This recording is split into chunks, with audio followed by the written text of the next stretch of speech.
This is a production of World Video Bible School. To God be the glory.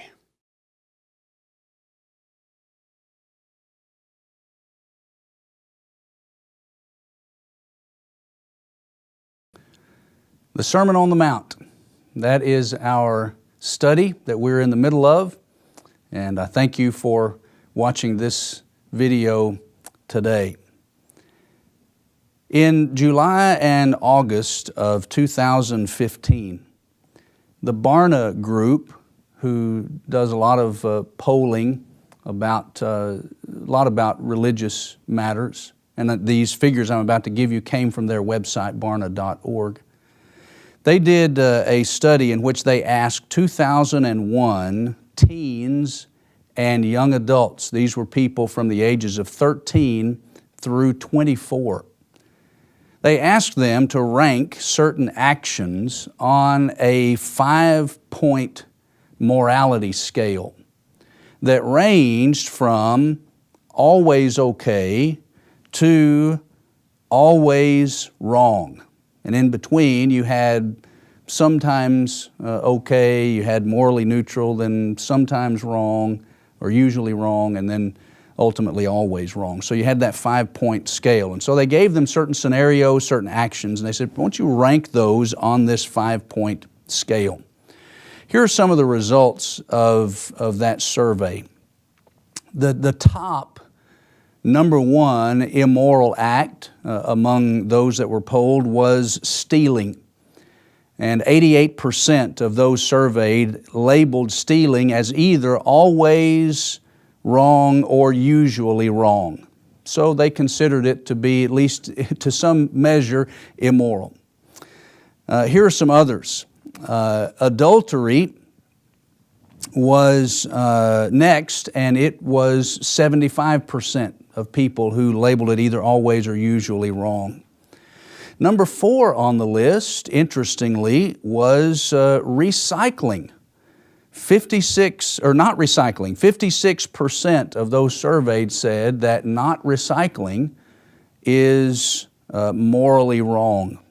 Number 7 on the list was the significant consumption of electricity or water. 38% labeled that as immoral. Number 9 on the list was viewing pornography. 32% of those surveyed viewed that as morally wrong. And then number 11 on the list was watching sexually explicit scenes on television or in movies, with 24% viewing that as immoral. Now, before we begin to look at this concept of lust and adultery, which is the next section in the Sermon on the Mount, I want to just take as a side point, but I think an important one, to note this, that the teens and young adults in this survey ranked things like not recycling and the significant consumption of electricity and water as being more immoral than viewing pornography or watching sexually explicit scenes on television or in movies. Did you notice that in the list, that 56% said not recycling was immoral and only 32% said viewing pornography was? And that 38% viewed consumption of electricity and water in significant amounts as more immoral than pornography or watching sexually explicit things on media? That amazes me in some respects. In other respects, it doesn't. It shows what has been emphasized in our culture about what constitutes immoral actions and what doesn't. But that's significant to me, that more people think those things, those environmental things, have more of a moral connotation than do things like pornography and other sexually explicit forms of media. But that's what Jesus talks about in this next section. It has to do with lust. And lust is something that is very much a significant part of the use in our culture and any culture of pornography and the attraction to sexually explicit scenes in movies and on television and in other media. Lust is one of those things that we might call a secret sin. And by calling it that, I do not intend to imply that it's secret to God. God certainly knows it. God knows our hearts, He knows our thoughts, and He'll judge them. But it's secret in the sense that we are able to keep that sin secret from others, because it's something that takes place in one's mind and in one's heart. And so a lot of times those are things that no one's going to know about unless you, through some action or through your words, reveal that that is a sin that you are involved in. But that lust, that secret sin, if you will, is something that has become so embedded within the mainstream of certainly American culture that it's seldom condemned for the sin that it is. And you don't hear a whole lot about it. People have simply come to accept it. But Jesus was not of that mindset. Jesus was not afraid to call it what it was and to condemn it in very straightforward terminology. And He does that in our text today.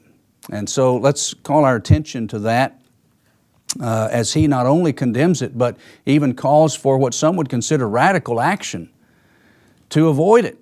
And so let's look at Matthew chapter 5, verses 27 through 30, and then we'll make some comments by way of application. Matthew 5, 27, beginning.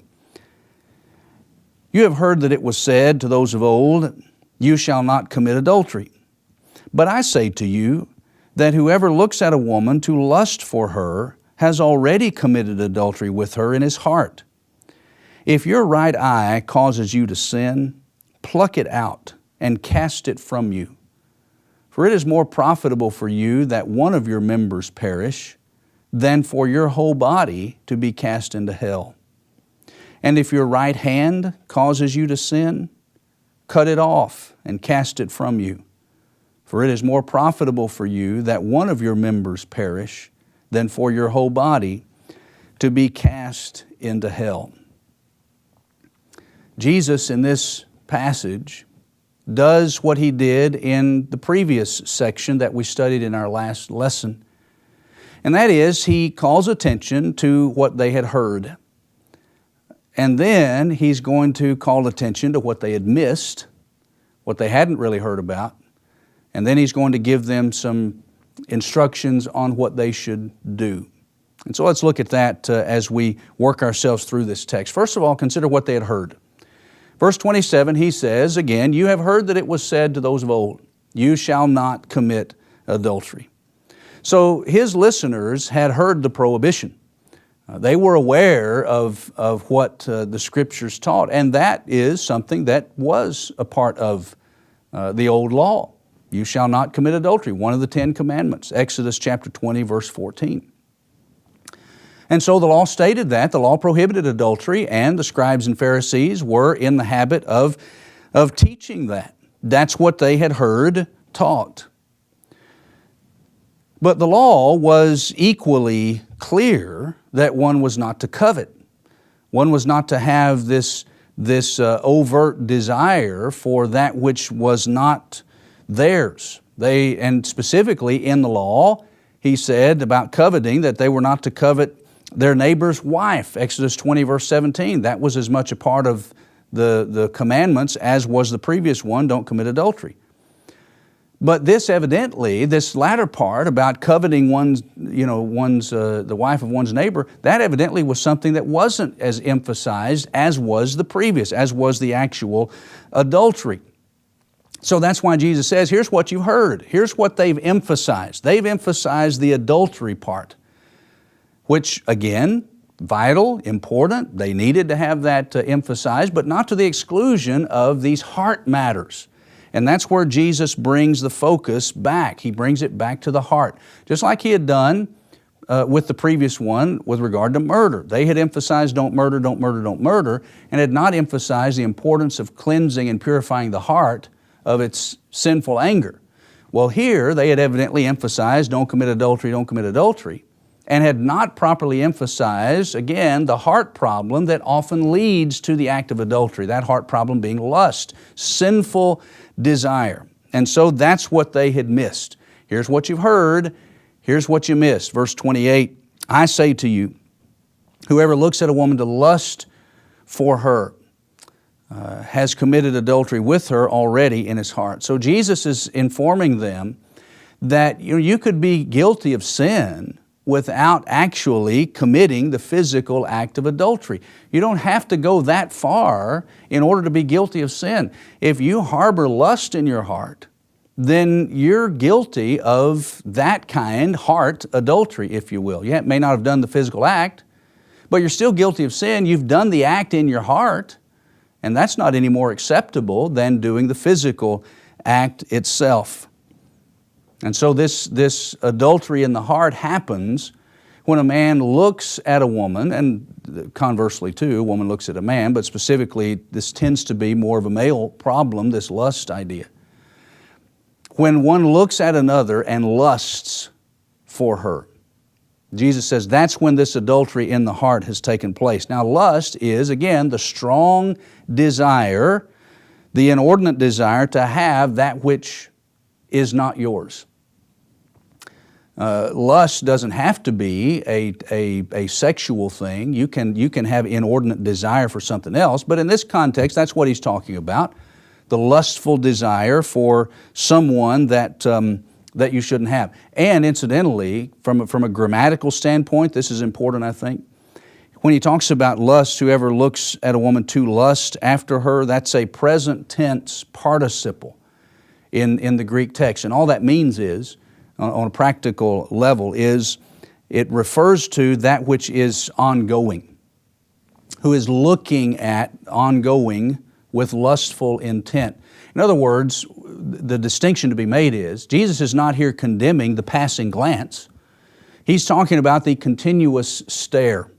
This is the person who has allowed this lustful intent to so captivate him that he is, that he's got his eyes fixed on the object of his lust and is feeding that through his intense stare. So my point is to remind us of the fact that it doesn't mean, when Jesus condemns lust in this verse, it doesn't mean that it's wrong for a man to look at a person of the opposite sex. And it's not wrong for a man to look at a woman and recognize and appreciate her beauty. That's not what's being condemned here.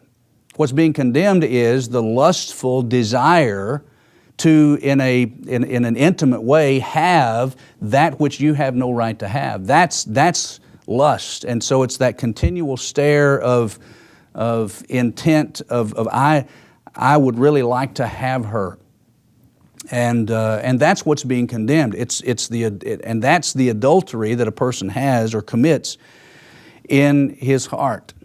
And so I think it's important for us to make that distinction. What he's saying is, and what he's condemning is, the use of one's eyes and one's imagination to satisfy any kind of sexual impulse.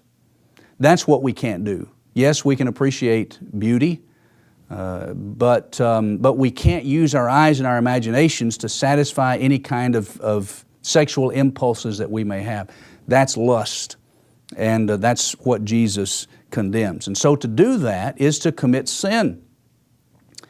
So you can come short of the actual physical act and yet still be guilty of sin. And that's evidently what the scribes and the Pharisees had not properly emphasized. And so the use of the body in the act was emphasized, but the use of the heart was not. And so Jesus was going to emphasize what they weren't, what they had not emphasized. One important thing also about this Barna study that I noted earlier, while 75% of those surveyed labeled adultery as immoral, only 32% said the same about wanting something that belongs to someone else. So the same problem exists today that existed then. You see, people today say, yes, now adultery is immoral, 75% of them anyway, so adultery is immoral, but desiring that which you have no right to have, well, only 32% said that was immoral. So it was the same thing. Pharisees and scribes emphasized don't commit adultery, don't do the overt act, but they didn't emphasize how wrong the sinful desire was. And so, evidently, not too many people thought that the sinful desire was just as wrong as the overt act. And so you have the same problem today that you had then, which is another reason why the teaching of Jesus in the Sermon on the Mount is so necessary today, because people have the same problems today. They have the same sins. They have the same struggles. They disobey the same concepts biblically, and so this teaching is very much needed today. So we've seen, here's what they heard. Don't commit adultery, don't commit adultery, don't commit adultery. What they missed was lust. Here's the problem. If you want to refrain from adultery, the way to do that is get the lust out of your heart. If you do that, you don't have to worry about the overt act. So that's what they had missed. That's what they had not heard emphasized. Now Jesus turns to what they should do. That's in verses 29 and 30. And I want to call your attention back to that again. Notice what Jesus says in those last two verses of this section. If your right eye causes you to sin, pluck it out and cast it from you. And then in verse 30, if your right hand causes you to sin, cut it off and cast it from you. Now that is some radical teaching, isn't it? Well, obviously Jesus is employing hyperbole. He's employing a grammatical thing, a figure of speech, hyperbole, which is exaggeration for the sake of emphasis. Because when you think about it, can a person sin if they literally have cut their hand off? Well, sure. Can a person lust if they have only one eye? Well, yeah, certainly. So it's not the physical, literal act of plucking out an eye or chopping off a hand that Jesus has in mind here, because those things in and of themselves are not going to automatically stop sin. You can still have lustful thoughts with one eye and one hand. All right, so he's clearly using hyperbole, he's using exaggeration to emphasize a point, but don't let the figurative nature, the non-literal nature of his language cause us to miss the stringency of his teaching. The application is still strong and still very strict and challenging. The point that Jesus is making in those two verses is, you need to be willing to do whatever it is you need to do in order to maintain your purity of heart and get the lustful intent out of your heart, no matter how radical it may seem to be. That's how important this is. That's how damaging and how dangerous the sin of lust is, and what it can lead a person to do, and not only the eternal consequences of it, but the consequences that can happen in the process of time here, the temporal consequences to allowing lust to get the best of you. Those are terrible, terrible things. And so the point is, whatever you have to do, do it, because eternity ultimately is in the balance. Because he talks about how it'd be better for you to be able to enter into life with either one eye or one hand than to have all of those faculties, all of those things, and to enter into condemnation. So what may seem like radical steps a person needs to take, then they need to take them, because again, eternity is at stake. Whether you spend eternity in heaven or in hell may very well depend on whether or not you get a handle on lust. Okay, did you catch that? I hope you heard that. I hope you understood it. Because now I'm not talking just in general statements here. I'm talking about you watching this right now. Whether you spend eternity in heaven or hell may well depend on whether or not you get a handle on lust. That's what Jesus said. You may enter into life, you may enter into condemnation.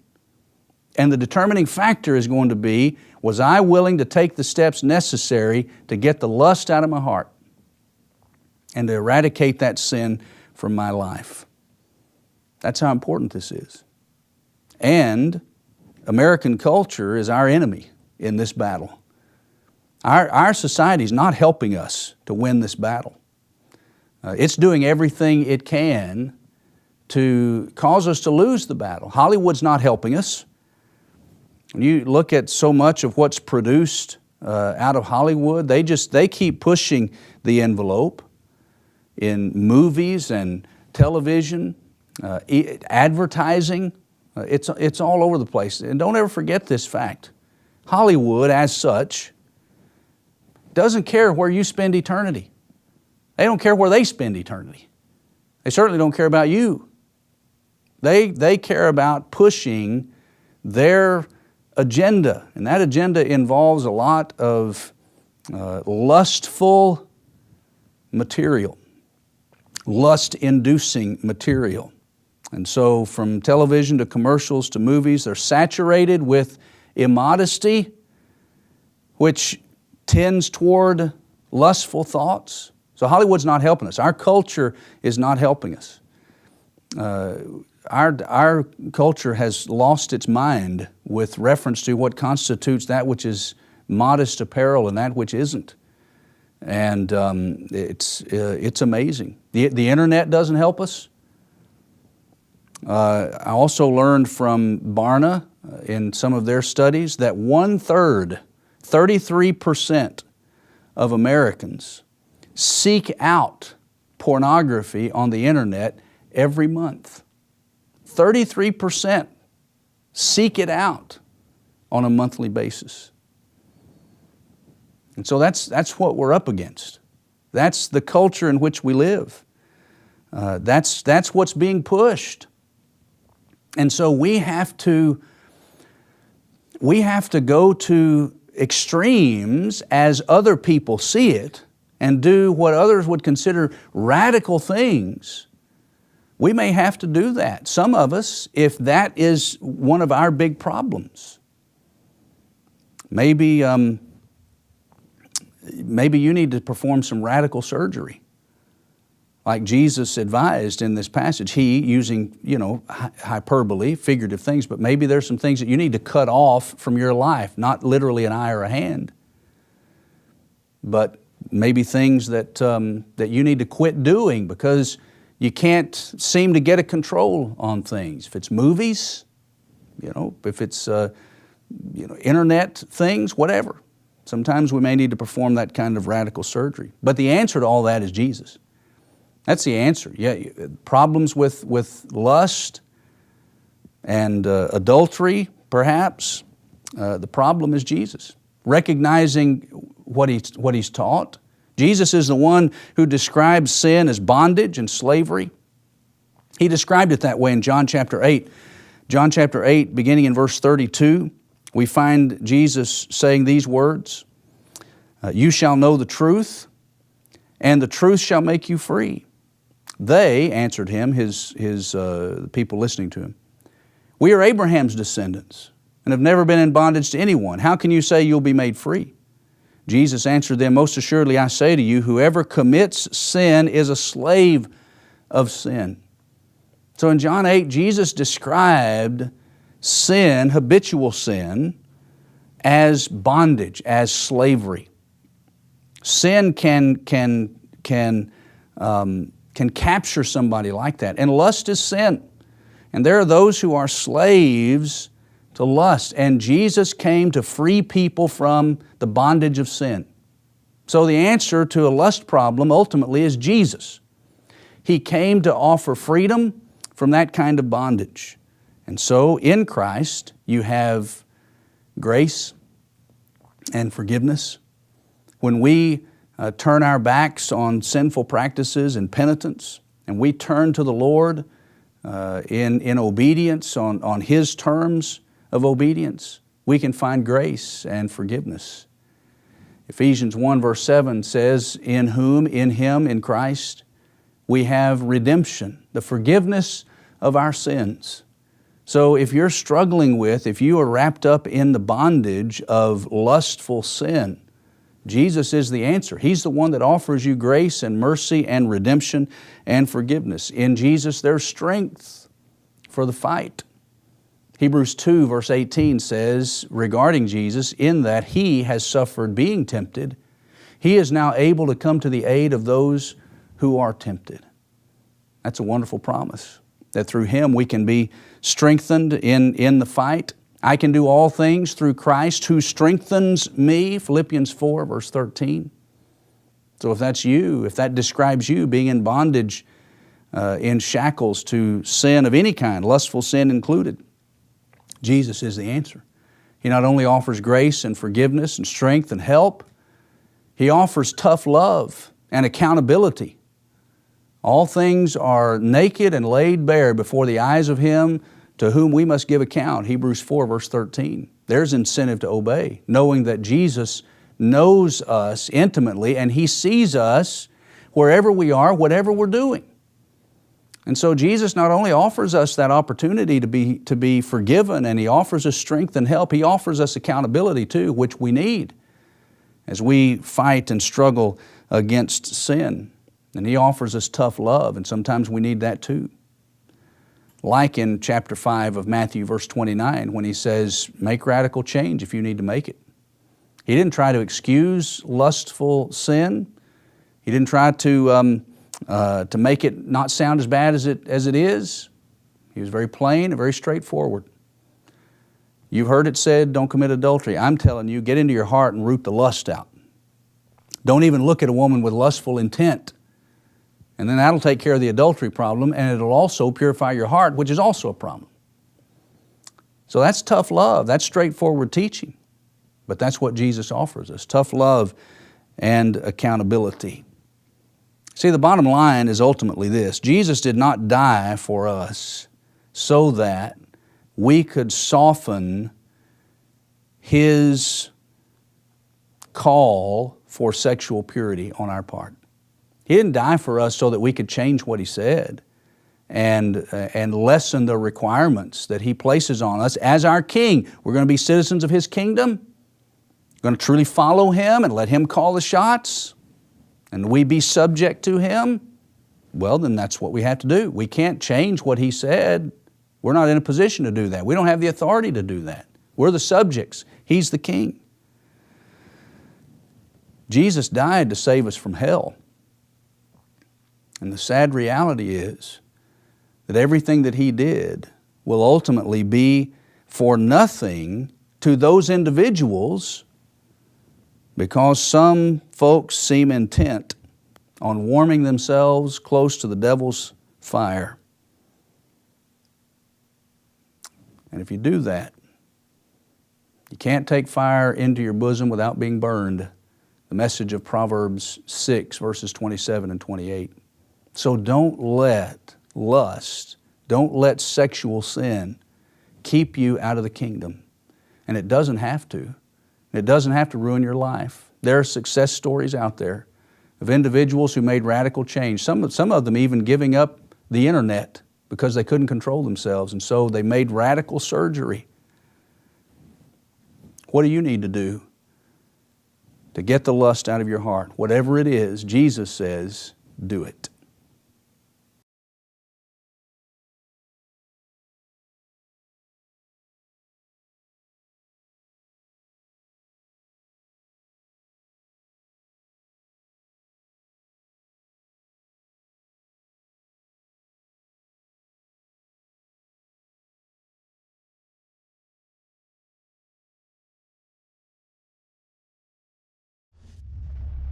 This is a production of World Video Bible School.